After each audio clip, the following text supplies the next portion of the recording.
Our Tennessee Congressman for the 3rd District, Chuck Fleischmann, is joining us in the studio this afternoon. We are so glad to have him to cover a variety of topics. And again, Congressman Fleischmann, thank you so much for joining us here in the studio. It's a pleasure to be with you always. Thank you. Well, let's just jump to it. There are a wide variety of topics. We'll get through some of the tough things first to talk about those.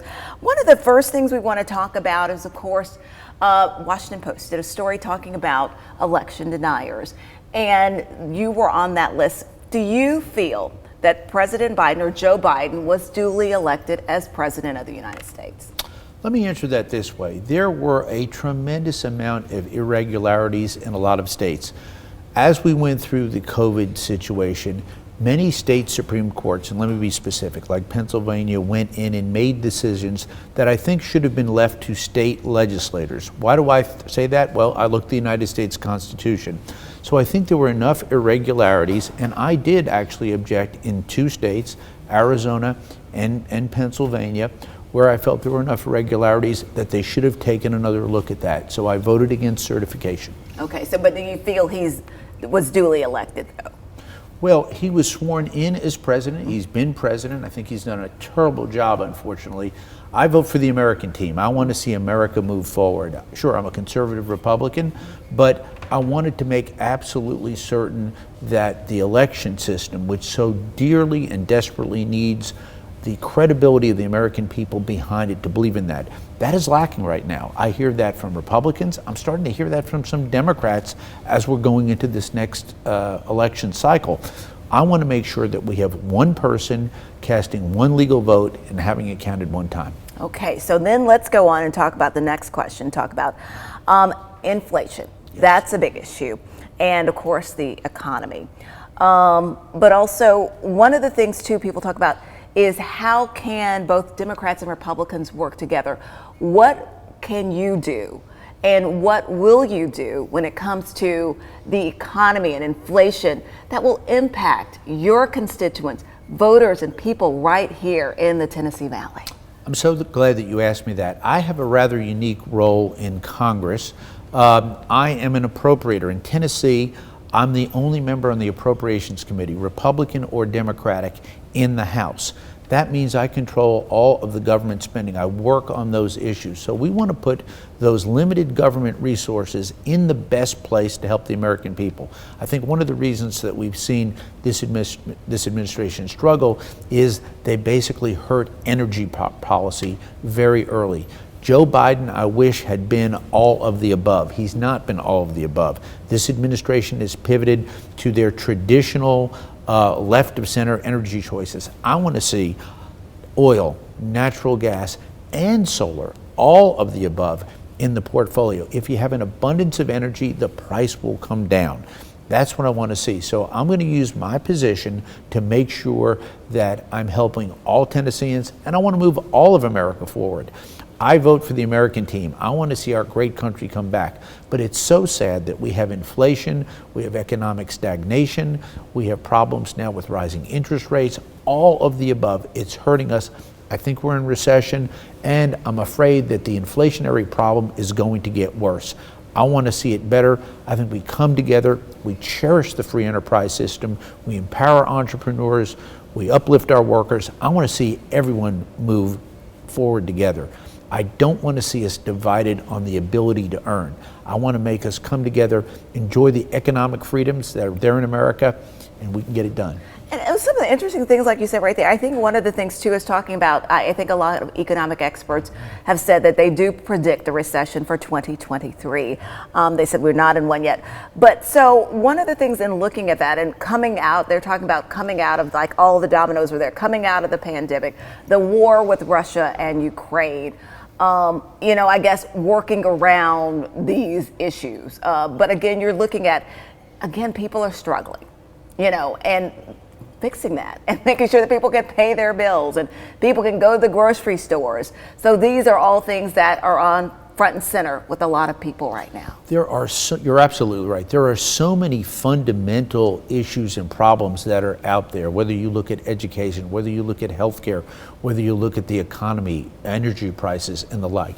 And I think what we really need to do is sit down as a nation and realize that we're a nation of abundance. We're a nation of great technology. We've got the best education system in the world when we think about that. So if we can come together and unite people, we really need people in public office, and I try to do that, to be a unifier, bring people together who agree with me, bring people together who disagree with me, and I think my key role on the Appropriations Committee allows me to do that, because again, we're taking those limited federal dollars that we have for discretionary spending and putting it where it matters most. On the same page, we need to be fiscally responsible. Our mandatory spending is driving our deficits. That's a real problem. We are $31 trillion in debt. When I went to Congress, it was $15 trillion, and that is going to continue to increase and rise. What does that mean? That means that we are mortgaging our children's and grandchildren's and great-grandchildren's future. At some point in time, we've got to get in the room, put America first, and solve these problems. You said something that so many people want to see happen when you talked about working together.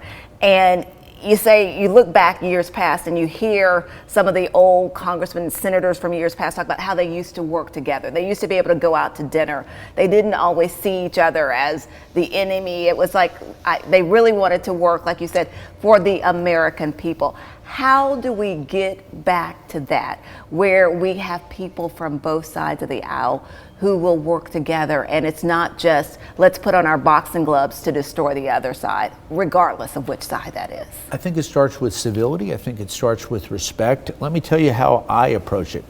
I represent about 750,000 wonderful East Tennesseans. I wish everyone agreed with me. We know they don't, right? In any congressional district, you're going to have a majority who agree with the congressman and then, or congressperson, and then you're going to have many who don't. Keep an open door policy. For example, I disagree vehemently with the policies of this administration. I'm not a fan of Biden-Harris, but I keep an open door with any of their cabinet members. They will come by, whether it's Secretary of Labor, Secretary of Energy, Secretary of Homeland Security. They know they can come to my door in my office, and we can sit down in a very civil, cordial setting and talk about our differences and then see where we can reach common ground. And I'll be specific. Workforce development is so critically important in Tennessee and in America. If you talk to Republicans, you talk to Democrats, you talk to unions, you talk to non-unions, workforce development critically important. So we can sit there and talk about our differences, but then we say, let's talk about workforce development working together. Let's talk about curing cancer. Let's talk about research on medical maladies and things like that. Things that matter to everyone. That's right. And it's the kind of thing that you can go to somebody, whether they're a Republican or a Democrat or an independent, and say, this is going to make your life better as an American. So focus on that. Try to accentuate the positive. We've got a lot of challenges out there, and we've got to work hard to get it done. Okay, before we run out of time, if you are elected for another term, would you consider in your next term holding like more town halls or debates so that people can come out and talk to you? But one of the reasons I don't do town halls is because they tend to devolve into shouting sessions. What I prefer to do, and I do this just about every day, I go out and I talk to civic groups, I talk to education groups, I talk to banking groups, I talk to business leaders and civic leaders and nonprofits. I'd rather go into a room and say, what do you need, what are your issues, and have good civil conversations. So I'm omnipresent. I'm out in the district constantly working and building things together. The people have a right at the ballot box to decide whether they want me or somebody else. But I just prefer more cordial, constructive, positive forums to get that done. I do them in abundance. I'm very accessible. I'm all across our 11 counties, soon to be 10 counties in East Tennessee, because we're getting all of Bradley County back and losing Union County in the north. But I'm going to continue to be out there. I meet with people in DC. I meet with people here. And again, I want to be a unifier and I want to work together.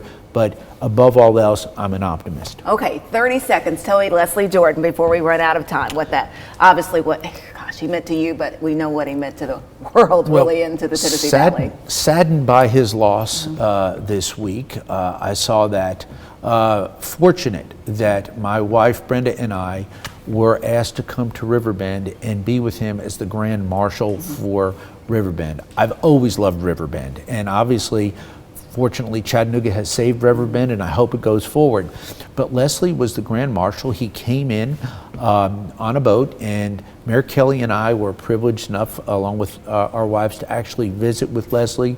He gave a great performance. He did an outstanding job, as he always did. And I think that's so important when you have time to spend with somebody. Be nice to people, be cordial, reach out and work with people and love people, because you never know what tomorrow's going to bring.